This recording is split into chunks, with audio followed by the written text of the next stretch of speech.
Hello, friends. Around 4,500 years ago, a wonder of the world was built in Egypt that still amazes people today. The Great Pyramid of Giza. Standing at 147 meters tall, it held the title of the tallest man-made structure in the world for over 4,000 years. Built from massive stones and estimated to weigh around 6 million tons, it dwarfs even modern structures, like the Burj Khalifa, which weighs a mere 500,000 tons. The big mystery that stuns people even now is how was this incredible monument built, especially in an era without cranes, bulldozers, or even the wheel. Despite these limitations, the Great Pyramid still stands today. Having endured thousands of years of scorching heat, sandstorms, rain, and earthquakes, it's the oldest and largest of Egypt's pyramids and the only surviving structure among the original 7 wonders of the ancient world. So how is such a feat possible? In this video, we delve into the mystery of the pyramids. The Great Pyramid is one of the most enigmatic structures ever built. It was constructed around 2560 BC during the reign of Pharaoh Khufu, the second monarch of Egypt's 4th dynasty. While little is known about Khufu himself, historians estimate his reign lasted anywhere between 23 to over 60 years. The pyramid complex lies on the west bank of the Nile River and includes 2 other major pyramids: the Pyramid of Khafre, Khufu's son, and the Pyramid of Menkaure, Khafre's son.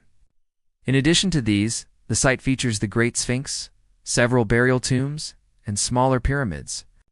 Out of the estimated 118 pyramids across Egypt and Sudan, these 3 are among the best preserved.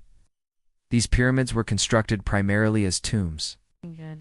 Ancient Egyptians believed in an afterlife where the soul would be judged and, if deemed righteous, granted immortality. Pharaohs prepared for this journey by commissioning grand tombs filled with treasures, food, furniture, and clothes, all intended for use in the afterlife. After death, their bodies were mummified and placed in stone or wooden sarcophagi.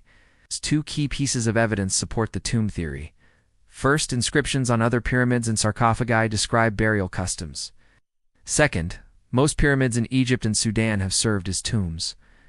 However, the Great Pyramid itself yielded only an empty sarcophagus and 3 relics, suggesting the site may have been looted before archaeologists arrived. This has given rise to many alternative and often bizarre theories. One such theory claims the pyramid was an ancient power plant capable of generating electricity, citing wall paintings that resemble light bulbs. However, experts believe those artworks depict mythological stories, not electrical devices. Another theory, proposed by American politician Ben Carson in 1998, claims the pyramids were granaries built by Joseph. These conspiracy theories, often rooted in religious or political motives, lack solid archaeological backing. Today, historians largely agree that the Great Pyramid was built as a tomb. It was believed that the grander the tomb, the more favorable the afterlife. The real mystery lies in how this colossal structure was built.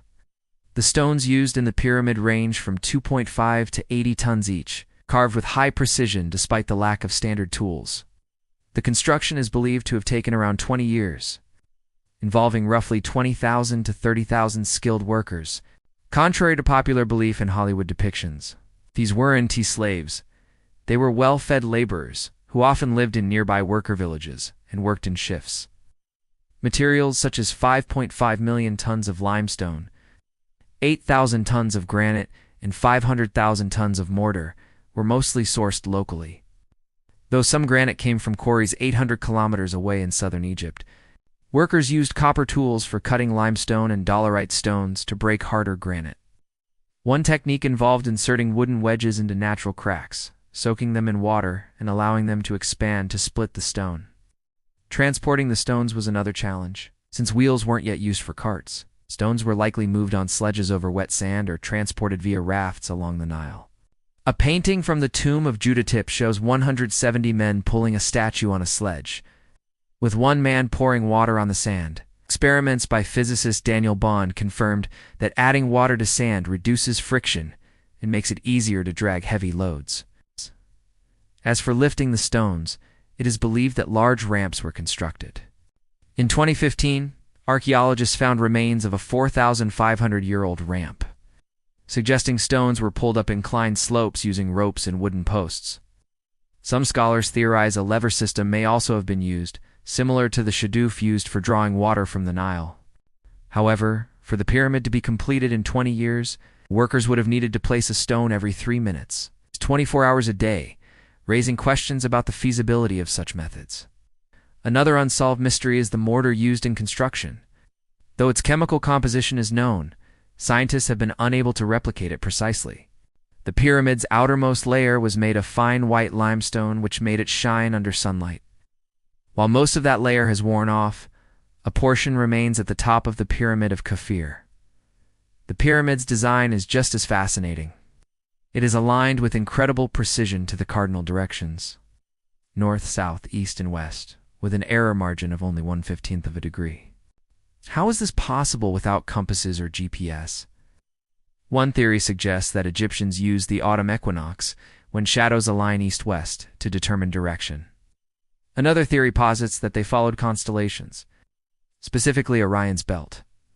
Robert Bovell's Orion correlation theory claims the pyramids were laid out to mirror the stars in Orion's belt.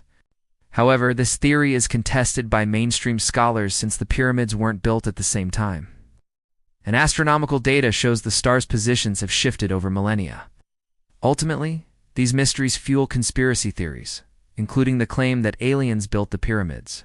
But such ideas undermine scientific thinking. Instead of jumping to fantastical conclusions, it's more productive to accept what we know and admit what we don't.